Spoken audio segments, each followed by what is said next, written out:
Baba really, yeah, okay. So in the second lecture, Baba really started taking this on to the domain of astronomy. But you can see how all of this is connected with light and darkness and straight and round and light globes and shadows and reflections. And he's beginning to explain how the principle of the light globe producing a sun in a world, and he's introduce the idea of the three worlds having seven suns. I was just very quickly going over what we just read tonight. Very good. Okay, well, Lindsay has her hand up.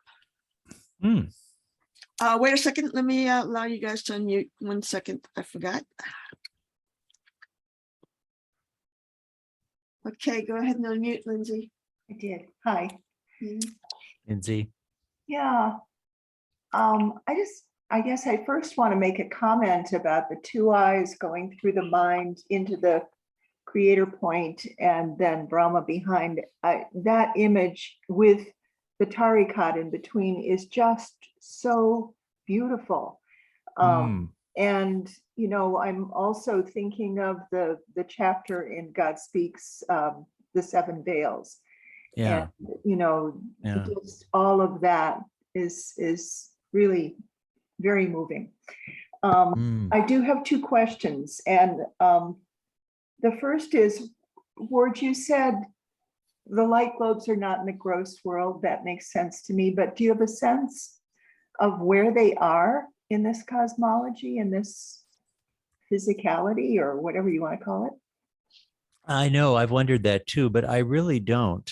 And when I say that they're not in the gross sphere, you see, Baba isn't really telling that to these kids, but this material did get replicated in the Mayor Message and in Ramju Abdullah's Sri Mayor Baba Philosophy Teachings, and in another version done by Ghani. And some of the statements there, in fact, you actually get it here. Baba said,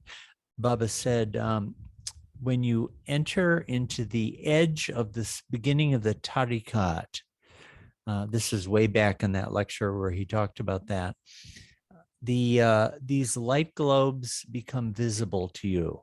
And then Baba says, astronomers who have the vast sums of money on their huge telescopes can't see them, but the simple seeker who enters into the tarikat can. So that seems to me clearly to indicate that these are of the inner world, subtle or mental. Yeah. But where they are there, I don't know. I'd like to know. Yeah, thank you. Thank you for that. And I also have a curiosity, which is I'm wondering if the light globes are like waves. You know, waves are to motion as light globes are to light. Yes, they are. Yeah. Baba makes that explicit. Yeah.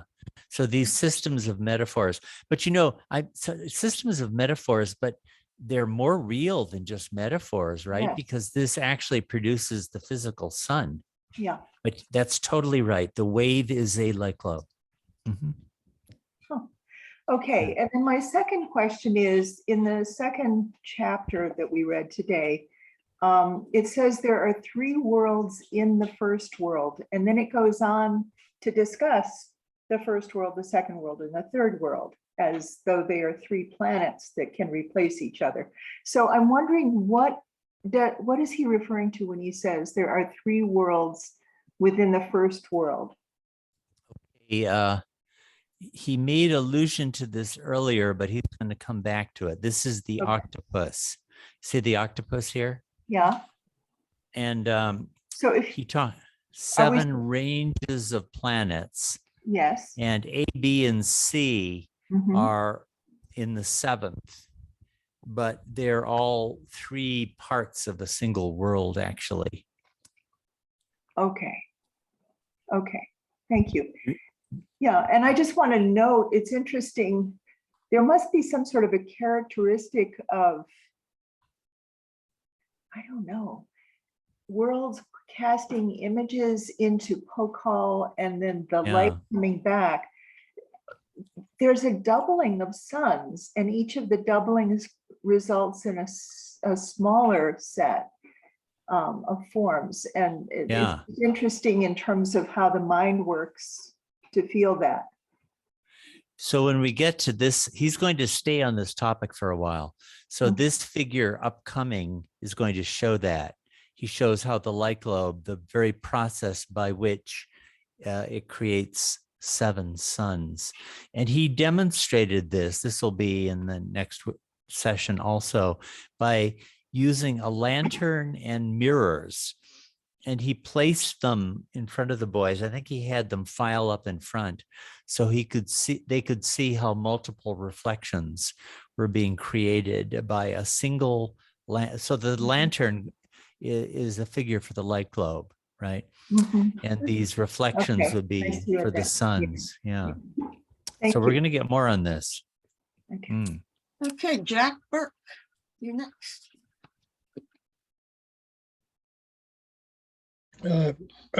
One quick thing and something else.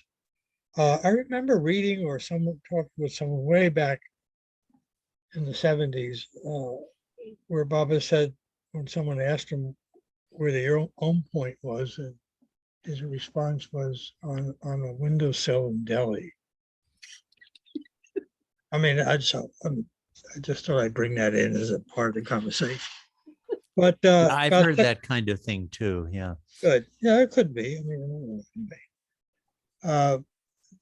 About 30 years ago, I got a call from someone who invited me over to discuss with that person who have been deeply involved in Pasni Maharaj's work and experienced something comparable to what we've talked about this day. And it turned out that in trying to describe what this person felt, we came up with what we called illumined darkness, which somewhat akin to that as an everyday experience. If you shut out all the light from your eyes, you will see light at the same time that you see darkness. So I thought I'd bring that up as a possible explanation to in a very simple way for what we've been reading about. That's all. Well, Baba is saying here that the subtle, and by subtle, he really means the entire inner world, right? The whole 6 planes. He's not differentiating between subtle and mental yet, but the subtle is dark. And like the dark night of the soul, you enter into, this is big in Christian mysticism, the cloud of unknowing, you enter into darkness. And to me, this dovetails perfectly with In God's Hand, for those of you who have read it or remember it, where he talks about the natural light, the natural darkness, the unnatural darkness, and the unnatural light. This physical universe that we see is the unnatural light. And when you enter into the spiritual path, you're entering into the realm of the unnatural darkness. And that kind of does make sense to me when I think about sort of prayer or meditation or plunging into the inner worlds. It's kind of going into a darkness, and as I imaginatively construct it. So that fits right in with this. The white is the gross, the black is the subtle, and the point is it's a point along that line. Remember the line? It's the own point is like the most finite everything. That's one of the terms Baba uses for it. It's most finite, but it contains the everything in it. I mean, this is really kind of amazing stuff, I think. Could be the source of bewilderment as well. It is, I know. And you know how good bewilderment is, according to Al-Ghazali. Yeah. Elizabeth, you're next. Yeah, whoops. I'm going back to that part that I read, that one line that was on 2 pages. And And the last part of that line, if I recall it correctly, it's said that, where is it? That the sun itself has nothing. Is that the one? No, it's the one, it was on 2 pages and we had to stop. Anyway, but it's, The sun itself has nothing in the next page. Yeah. yeah, and okay, so my question was, why is the sun filled with the light of the light globe, which is what I think the end of that sentence says. And the second part of that, when we were discussing it, we talked about shadows, and Baba consistently talks about the shadows being larger than the object, but actually shadows can be larger or smaller depending on where the light is with respect to the object. And I'm just wondering if there's some explanation of that later. But the main question is this one: the sun itself has nothing. Where's the next page? Of the gross in it. Yeah. Nothing of the gross. Yeah. So But it is the light. it's, yeah. So what is confusing to me is the sun is the pokal, which is the reflection of the world, and yet the light that goes into it is from the light globe. So it's, I'm wondering if that's like Pran and Akash meeting again, like, the light being the Pran or movement clashing with the projected pokal or nothingness, so that you once again have the clash of Pran and pokal or Akash in the created world. I just have a hard time with the sun part. Is it the nothingness, or is it the light, or is it the clash of the two? So anyway, because it says the sun itself has nothing to do. Yeah. It Whatever the has rest of that. nothing of the gross in it. Yeah. Yeah. Yeah, I'm not really sure. And Pran and Akash and they're clashing, how it relates to this. It's a very good question, and I'm not sure that I've really worked all of that out. It would seem that the light globe sounds more like the Pran. So if you see light globe, the light falls on the image. But the world casts the image into pokal. So there's got to be Akash there. And someone just said the wave is like the light globe, and the wave is the movement that goes into the pokal, which is, so wouldn't that be consistent? If, I don't know, it's like, what is the sun made of? Yeah. Yeah. Well, to say the obvious thing, Bob is obviously not talking about anything that you're going to, that astronomical science is going to find, right? Obviously. But yeah, I don't know.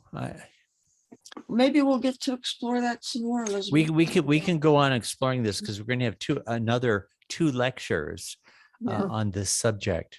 So hang But on. the other thing that goes with it is the size of the shadow. Why does Baba only say the shadow is larger? Because we know shadows can be smaller. Well, I think he's referring to that case where the shadow is bigger. I think he's just referring to that experience people would have. So Elizabeth, I want to try to get Farishday in here because she has to leave in a few minutes. Okay, thank you. I'm done. You done? Okay. Go ahead, Farishday. Thank you, Hey, Farishday. Sandra. Thank you, Jai Baba, guys. This is mind-blowing, and I think it was meant to be mind-blowing. Baba knew what he was doing with the Yeah, kids. yeah. So that's a comment I had. And also you mentioned just now, if this doesn't explain Maya or illusion, I don't know what will.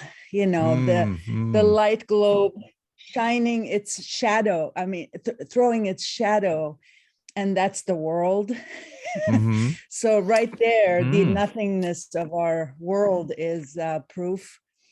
Yeah. And the fact that there's no substance to the sun itself, and that's part of the illusion as well. And it's only a reflection of the shadow, the light that was received. I don't know. My mind is blown. Yeah, no, this is mind blowing And, for sure. Yeah. yeah. I mean, and we I tend also to, wanted to, yeah, go ahead. Yeah. no, you first. No, go ahead. Just continue. Yeah. I just wanted to say how wonderful this is because it's reminiscent of, I don't know, what was it, 10, 15 years ago, I transcribed these notes for you, Ward. Uh-huh, uh-huh. So you're remembering all It's of been a this, long huh? time. Oh, absolutely. And my mind was Mm. blown then, and I decided to just bury it and not think about it. So I'm just elated to be part of this. So thank you so much. And thank you, Baba, for trying to blow our minds. Jai Baba. I have to And take to my see- son to the airport.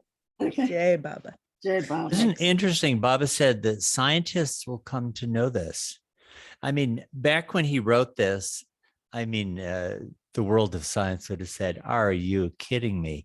But right now, it seems like it could happen. I mean, science is pretty wild and crazy too. Well, that must have been painful for Melissa to hear, but we'll save that for another time. This Karen is Levine. Astronomy 101 for the new humanity. Yeah. Thank you, Thursday. Go ahead, Karen Levine. Oh, Thank you. Thank you. That's me, Jim. hi, Karen. Hi. But my hand was up first. Yes. So I love the way she put it about the light globe throwing its shadow, because in terms of the metaphor, this has always been a little sticky point, like even as we're reading Infinite Intelligence, the metaphor of the shadow from the light. How do you have a shadow without an object getting in the way? Unless it's just the dimming of the light. I've been really trying to wrap my head around this idea. Like, what's in the way that makes the shadow happen? And the only thing I've been able to come up with has been ignorance. Yeah. But I don't, do you have any insight into how a light globe casts a shadow? What a great question. Thank That's you. a great question. Yeah, no, I never did quite think of that explicitly, but actually, when you asked it, the immediate thing that came to my mind was ignorance also. Okay. But what would be the cause of ignorance? What would be the instrument of ignorance? Right. It could be that there is something and Baba just hasn't gone into it on this sort of astronomical level, that there actually is some instrument that causes ignorance to intervene, but he just hasn't gone into it here. I mean, I would say if we were moving over into the realm of our individual experience, well, samskaras would be the limitation of it. Some kind of a limiting principle does have to be there, though. Yeah. Yeah. And then what other, all the stuff that's coming out of the Webb telescope thing with these, these images going through time, and they're getting time and space all up and active in the, in the scientific reports and stuff. Not that I'm following them closely, but it's exciting to me that this is going to be published at the same time we're getting these images which confuse time and space, right? And Wow. and what occurs to me from that is that it takes so many billions of light years for this ray of light to hit us that it makes me think, well, maybe that is the resistance, this traveling through darkness to get to consciousness somehow, because somehow this has to relate to consciousness. Okay. Yeah. That's all I got to throw in. Wonderful. It is a insight. kind of an amazing thing. This is coming out at exactly the same time, as you say, as all this new imagery from outer space. Not a coincidence. It is not. And here Baba gave these talks 95 years ago, and only now are we getting them. Okay, Yeah. Jim Wilson, what do you got? Oh, thank you. Your turn. I was thinking about the idea of a metaphor versus the reality, and how Baba is using metaphor, but it does seem like the metaphor does hold some of the reality. Yeah. So when he's talking about these various things, it's, shadow. Does shadow have a reality, really? It's just a lack of light or something, right? So it makes me think about those natural, unnatural light and darkness that Baba describes. And it's interesting that he says that the unnatural light is the creation, is the universe, and the unnatural darkness is the human being. If I'm remembering that correctly. So that seems to be the ignorance answer that we were thinking about there. That the ignorance is the unnatural darkness. Yeah. Am I saying this correctly, Ward? Well, the unnatural light would be the manifested ignorance, which we see as being real. I mean, the light is that's what we look at, whereas the darkness we don't, which is the darkness of mind. The darkness of the inner world when we turn to the mind, but it projects before us as the unnatural light. So the unnatural light, again, is the farthest from the true light, but it has a likeness to light because it's a kind of a light. Yeah. Once again, like with this, the world is a shadow of the light globe. I mean, the world is characterized by deprivation or dearth or absence. And that's been his take on the gross sphere all along. He always keeps associating the gross with Pukal or Akash or emptiness, which again is very, as we said last time, very counterintuitive. The gross seems to be solid and substantial and real. But Baba is insistently saying that it's not. So I'm next. Ward, can we go back to the picture of the head, Dr. Ghani's head? Yeah. There we go. Yeah. So I'd always assumed that this was a top view. And the reason is that, Brahma is at the very back of the head because that is the oldest part of the brain and the origin of the brain is there. There are mystic schools that I've delved into at times that talk about the third eye as being corresponding to the pineal gland in the human body. Yeah, right. And that the pineal gland then corresponds to the point in the microcosm of the human body. And the fact that from that point is where it emerges in duality into the depiction of the two eyes, and that the mind is that filter between the truth that is accessed through the third eye and the two gross eyes. And mind is therefore some kind of an interference pattern. I've always tried to remind myself of that in my meditation, that if you can quiet down that interference pattern completely, then the eyes would turn inward. Yeah, and it seems that he has the 7 planes ranged between the third eye and Brahma, but maybe that signifies the fact that when you turn your eyes inward, which he talks about there, we read that, then you have to start traversing that path to arrive at the Brahma. But the Brahma, I think of that as being the crown of the head, because he's had these different discourses where he associates this there with Brahma, with the 7th plane and things like that. We're going to have a very interesting discussion of this topic is called subtle physiology. And here's the figure that one there, where the different planes and the different skies or asmans are associated with different points in the body. So that's going to be coming up in a while. The other thing, the other part of my comment was that, where it shows on the head the path Uh-huh. and the planes, when I see that, I always think of it as a two-way street. There's the descent and the ascent. Mm. So, the descent is how we get caught in illusion. And the ascent is the return path through the inner planes. And that helps you get a more complete picture of, the cycle of the whole thing. Anyway, just my comments. Well, this figure here, actually, this one doesn't show the parallelism, but this one does. Where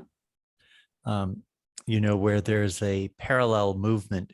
Actually, it doesn't show up. But God Speaks has a derivative of this, where the evolution is a descent and involution is an ascent, and they seem to correspond to each other.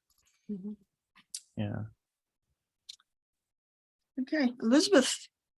Yeah, well, I actually had two things. One, immediately responding to what you just said.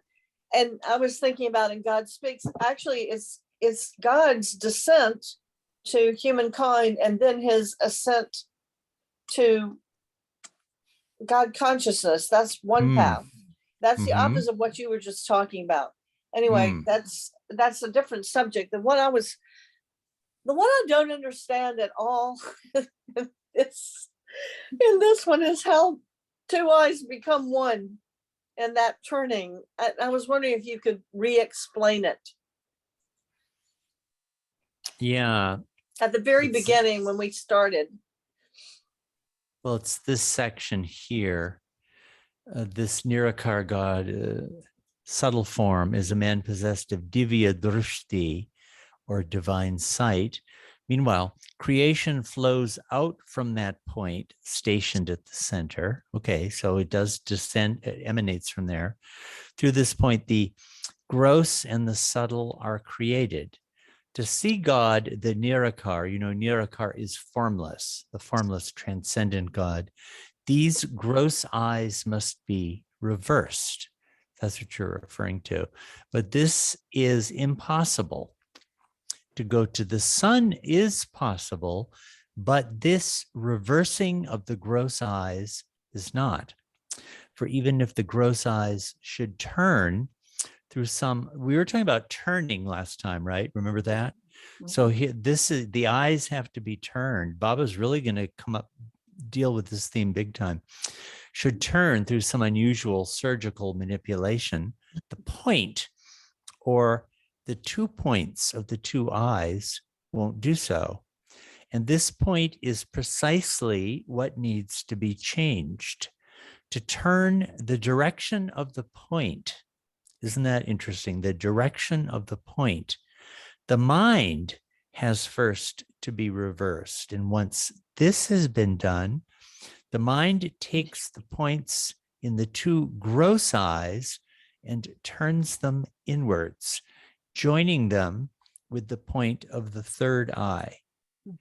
The black and white remain and appear the same externally, but as soon as the mind turns, the 2 points turn automatically. So I don't know what to say. I mean, I'm a gross conscious soul, haven't reached the point of having turned my points, but this does really seem to be connected with the 7th chapter of God Speaks, with the sevenfold veil, where Baba talks about turning and entering in through the various openings in your face. That would seem to be connected with this to me.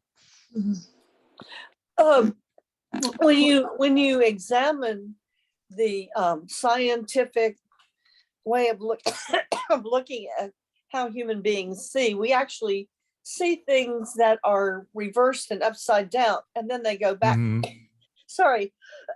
Back into the brain, and they're righted. So it almost sounds like that you have to do that process. He's talking about doing that process in reverse. I mean, based on your reading it just now, that just came to my mind that we do that anyway when we see properly. You know, it's We upside down reverse in it. reverse. Yeah. It's There a is mirror reverse. image. It's that crossed Yeah. image. So it sounds like what he's saying is that has to be done. That we have to reverse how we do our seeing, but it comes from the mind. And when the mind does it, the eyes automatically do it. I mean, but I still don't understand it. It's still very confusing and doesn't make a lot of sense to me. But that explanation of Baba's does seem to point to this diagram, because you can see how the mind, instead of the mind projecting consciousness, I mean, I think he implies this, but I mean, basically, we're all, the fundamental organ of our seeing is third eye for all of us. It's just that for those of us who are gross conscious, it gets projected outward by the mind to the two gross eyes. But you have to turn that and reverse that and come back to where the points fuse with each other. And then the spiritual path can be undertaken. And it's interesting to me, Ward, because if you think of that in terms of that triangle representing the mind, and the reversal, the mind then becomes a funnel rather than a veil, rather than a veil or interference. Right, an outward projecting thing. Yeah, no, that'd be right. You move in towards that point. But if you reverse it, you've got the base of the triangle next to the point, and then the point pointing down. And then I don't know where the eyes go after that, unless they go back up to Brahma. I don't think the idea would be you're reversing the direction of this triangle. Rather, your movement goes up this way. Yeah, it's a concept, not a physical. Yeah. And then once you fuse the 2 points of the gross eyes back in the point, you just are not even conscious of your gross eyes anymore. You lose gross consciousness. Now, to other people, you seem to have it, but you don't experience that. I mentioned last time, but I'll mention again that right in the middle of January of this year, Aga Ali, the central character in Sobs and Throbs, went through this episode where he began Baba was kind of taunting him and teasing him and goading him, saying, you don't really love me. You're, et cetera. And he got so desperate, he just began weeping uncontrollably to the point where they were afraid he was going to have a heart attack and die. And Baba finally intervened, and Baba put Baba's head on Ali's chest. And he became completely quiet. And when they tried to, this is why I'm telling the story, when they tried to open his eyes were actually turned around looking back inwards. So that seemed to happen even in a literal sense. Can that happen? Can you actually do possible. that? Yes. Yeah. When people are having epileptic fits, that happens. Yes. Okay. So that happened to him. So that seems to relate to this, doesn't it? I think so. But isn't that fascinating that the 2 points of your gross eye, you have to turn your mind so that they fuse into the 1 point of the third eye? It's kind of an amazing way of thinking about it. Well, to me, I get a little bit of a disturbance when I think about, when you move from gross consciousness to subtle consciousness, your gross eyes are no longer useful. Right? You're not conscious of them anymore. You're not conscious of them anymore. But the third eye doesn't open until the sixth plane, right? So you're floundering around in the darkness. Floundering around in bewilderment. Yeah.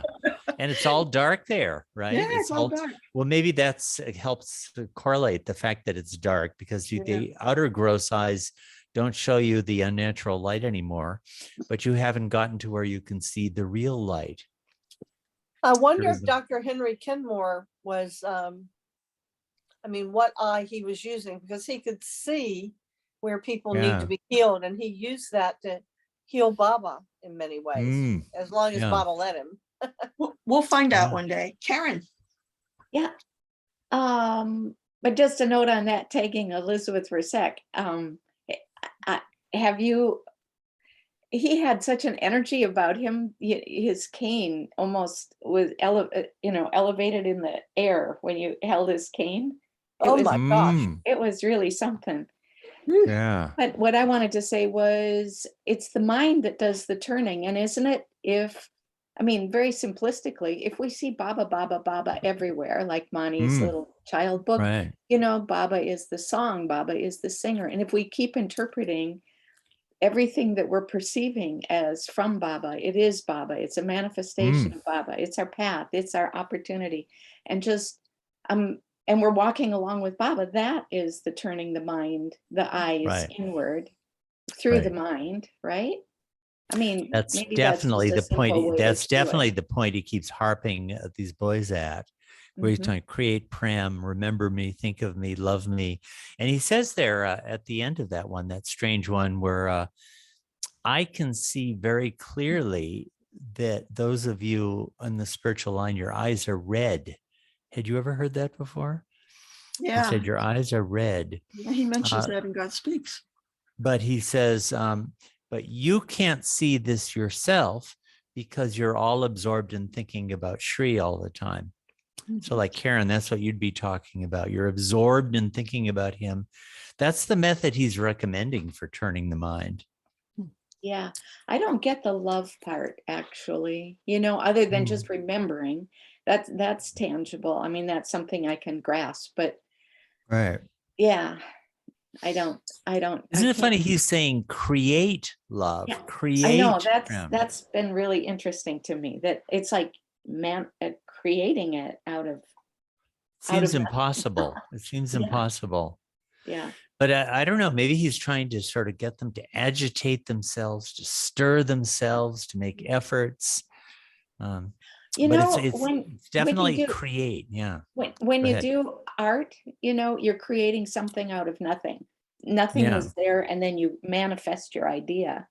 And in a way, I can see that creating paralleled. You're Yeah. out of nothing, you are Mhm. creating this connection with God. That's interesting because I think, most of our creative ideas come out of a place of nothing. You never know where Right. a creative impulse is going to come from, because it's everywhere. God's Yeah. creativity is everywhere. And he Anybody does seem else? to wanting these boys to sort of agitate themselves Yeah, and to yeah. stir them. Remember what it's like to be 13. You've got all this energy, and Baba doesn't want them just to sort of vegetate and be passive recipients of this. He wants them to do it yourself.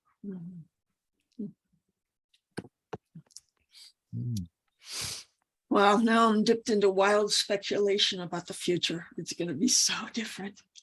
Any other questions, anybody, or comments? Well, I wrote it. I just think it's also interesting that when he was writing this, I think Pointillism or Pointillism was happening in the fine arts world, and people were reinterpreting the points of light that they were seeing as what they're not seeing, that idea. When was Pointillism? The 1920s, 19-teens, 20s, was it? Yeah, I think it was 20s, 30s. And it was, what they were doing is they were doing dots, and the dots together would create the image. And it was a diffused way. If you were up close, you couldn't really tell what the image was, but if you stood back, you could see it. And it was a type of impressionism. Pissarro is Camille Pissarro is one of the great pointillists. Yeah, and I was confusing that, but you're right. It's expressionist, or no, impressionist. The ones that like Monet. They're impressionists, but this was a particular aspect of that. I mean, Pissarro could probably be considered an impressionist, but he used the technique of pointillism, which are the dots. Right. But what they were doing was saying, what they were taking science into their creativity and saying, well, if what we're seeing is not, we're seeing like the green leaf, all the other colors are being absorbed except for the green. Is that how it goes? And so that's what we see. anyhow, they were playing with something that is very parallel to this, Mhm. I Yeah. think. Yeah. Any other questions? We're coming close to the end here. Well, Just I'm scrolling through. going back to the object that creates the shadow, and people are saying ignorance. What if it wasn't ignorance? What would it be? Yeah. All I can come up with is distance. Like the light year thing, Mhm. that it takes so long for the light to reach us, Yeah. that's darkness that it pierces, right? To get Mhm. Is feel that it, right? distance or is that time? What is it? Or is it contrariety? Baba does bring out, let's see, is it here? Yeah, we saw earlier that wherever God is, Pokal or Akash is too, hollowness or empty space. God is everywhere being indivisible, yet Pokal or Akash accompanies him. So I the think initial, that's what accounts for the shadow. yeah, it's Yeah. just they're companions. They're yeah. So the initial situation is this: beneath the creator point, all is Pokal or hollowness, and the light globe casts a shadow that is the world. Okay. Now, what happens onto this Pokal or hollowness? So there's a difference between the shadow and the Pokal, right? Onto this Pokal or hollowness, the image or reflection of the world falls. And this world, it should be reflected as a shadow of the light globe, is the faintest of faint light. So he doesn't give any instrument or mechanism, but he does say that just as God and the Nath and the Pokal always are together, or always wherever God is, there's always the Pokal. Similarly, the light globe, I guess the implication is that it just necessarily casts a shadow. Yeah, so what creates the shadow, he hasn't said. But there must be something, because you can't, if a light doesn't fall on anything, there's no shadow. Right. So it's falling on something, but he hasn't said. It's not, you're right, it's not the hollowness. The hollowness is just where this shadow image casts its image. Right. And then the light, based on what he said, the light globe's light lights up that image that was cast, which we see as the sun. And of course, get everything backwards because we see it all backwards. Yeah. Well, it could be that there is some further mechanism, but Baba just didn't go into the topic in that degree of depth. I mean, look at all that he's explaining to them. There's in the future, when people delve into this more, there's a branch of Sufism called Ishraqi or Illuminationism. And I'm struck by the fact that the very first piece of philosophy you have from Baba in his own handwriting, In God's Hand, is has an illuminationist metaphysics: natural light, natural darkness, unnatural light. And Surawardi has all sorts of explanations of how light and darkness come out of each other. I don't imagine he was a perfect master, but I do get the feeling he was probably a great saint. So there could be exploration of this in the future. I'm sure there will be. But that would be one place to go. Surawardi. Sura, Hrawardi,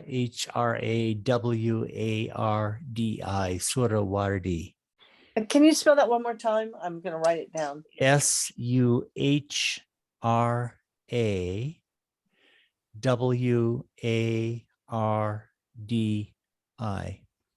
Thank you. And Marianne has her hand up. Along this train of thought that we're on right now, what's casting the shadow, just an idea or a thought is, even though Baba didn't go into it and explain it, what if the creator point or there is a light that is greater than the light globe?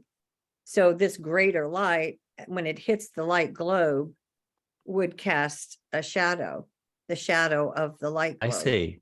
I see. That could So be the- actually, So because the light Baba does, globe is- the light is the globe object. is not the light of God. He actually does say that it's a shadow. Light globes are shadows of the true light, or nur. Yeah, actually, that's kind of a neat idea. Yeah, I like it. So the light Yeah. globe itself is the object, or Yeah. Yeah. cast the shadow. That's From casting which a shadow. the true light, a word which Baba likes for light in that absolute God's own light is nur, N-U-R, nur. He uses it in this text, but it's a good word for that light.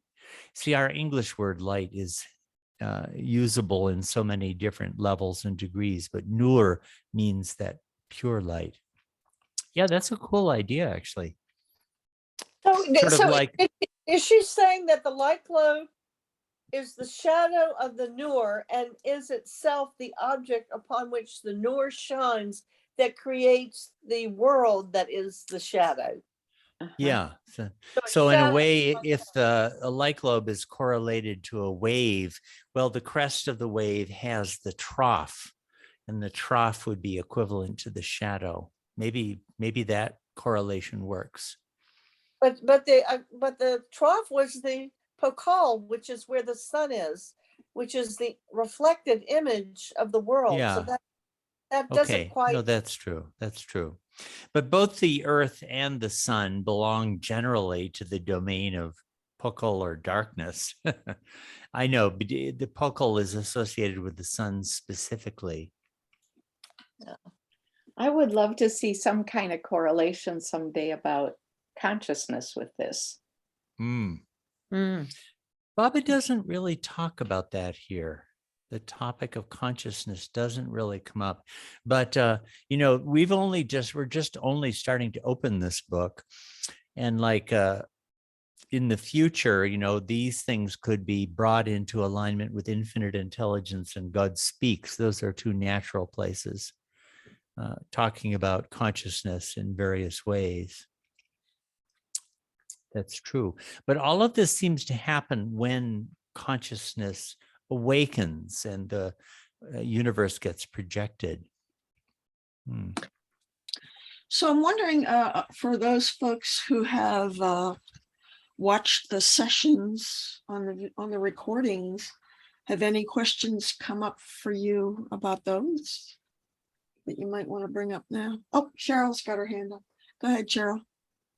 Oh, yeah, I just had wanted to ask a question before you asked that question, Cassandra. Could you talk a little bit more about, I don't remember where Baba said the light globes come from. Someone suggested that it was the wave. Lindsay did, I believe. But could you just review light globes? Where did they come from? Baba hasn't really said in this text. Another place bring into another textual spot to bring into relation with this is from early messages to the West. People don't really know about this book, but it's got important stuff, and it does talk about the emergence of what sound like light globes from the very beginning. So we'd have to read that through. Well, without reading it, is there anything you remember that you could say? Because just from the beginning, I've wondered where they came from. I haven't asked that question until now, but now that we're talking so much about them, it just seemed to me, I don't quite understand where they come from. Function just simply to perhaps create a shadow, as was just suggested, or like, what are they? Aside from shining light that creates a shadow from itself of a world. But how do they emerge, and from where? Yeah, no, Baba hasn't really said very much. He will talk about how when the movement began, that's when you start getting these waves coming into existence. So maybe when we get to that, we could bring that into relation. He's going to drop this topic of light globes pretty soon. He's going to go back into the wave description of things. And he will say that breaking of energy into 7 divisions happens on the 4th plane. So maybe there's something like there. I don't know. Maybe these light globes come up on the fourth plane. I don't know. Ward, of a number of sessions ago, you did the trilogy analogies, you know, one being the ocean and one being the one with light and include the light globes, and the other one was knowledge and knowing. I'm sorry, I don't have them side by side, but yeah, that's that primary duality of light and darkness, or knowing and ignorance, that trinity. But the light globe would not be the highest on that. You know, it belongs to the domain of the illusory. The light globes are not God himself. Ellen has a question. So it seems to me that a metaphor is, one should perhaps bear in mind that the saying that the map is not the territory. And when one tries to take the metaphor and go deeply into the metaphor, it's only intended to represent the actuality. Yeah. And if you try to match every little piece and extend your vision, it doesn't work, because the part that he's using works as a metaphor, but all the other aspects of it may not fit what he's saying, that because it's a metaphor. Yeah. Does that make sense, Ward? No, I think that's true. And Baba is just sketching out basic principles of a whole. This is almost like a whole new spiritual science, you could say. This, and he's giving some of the fundamental principles. I mean, he's actually giving them a hell of a lot, to tell the truth. But you can see that there's much, much more to be worked out. you know, it actually looks like a wave if you look at it. If you consider that light globe at the top left is like the top of a crest of a wave, you could just almost see the hollow where the sun is. And anyway, it's kind of interesting. Yeah, I mean, maybe there could be broadly a correlation between, let's say the light globe belongs to the domain of the subtle, and the sun and the world both belong to the domain of the gross, because they do, certainly. We have a gross sun and a gross earth. So that might, broadly speaking, correspond to the pran and the akash side of things, because Baba does correlate pran with the subtle and akash with the gross. So both the sun and the world would be part of the akash or gross side of things, just different aspects of it in a kind of a relationship with each other. Maybe, I don't know, could be. Well, it's all very exciting, and we have so much more to explore together. I'm really delighted with how wonderfully these things are going. Let's wrap up this recording the way we started, with the Beloved's prayer. Okay. So if you want to unmute yourselves and join us for this, please do. Then I'll stop the recording and we can hang out and go a while after that. Beloved God, The God, help help us all to love you to more love you and more and more and more and more and More and till yet more, Still yet more. till we become worthy of union with you, and help and us help us all hold to hold fast fast to Baba's Baba's Dhamma Dhamma till till the very end. Avatar Avatar Meher Meher Baba Ki Ki Jai. Ooh. Right. I Thank mean, you. Thank you, Ward. Thank you, Cassandra, and everyone. Thank you. Thank you. everybody, did you find this interesting, this stuff? Because I certainly do. Very. Oh, yeah, fascinating. But I keep reminding myself that this is an explanation of illusion. Uh-huh. Mm-hmm.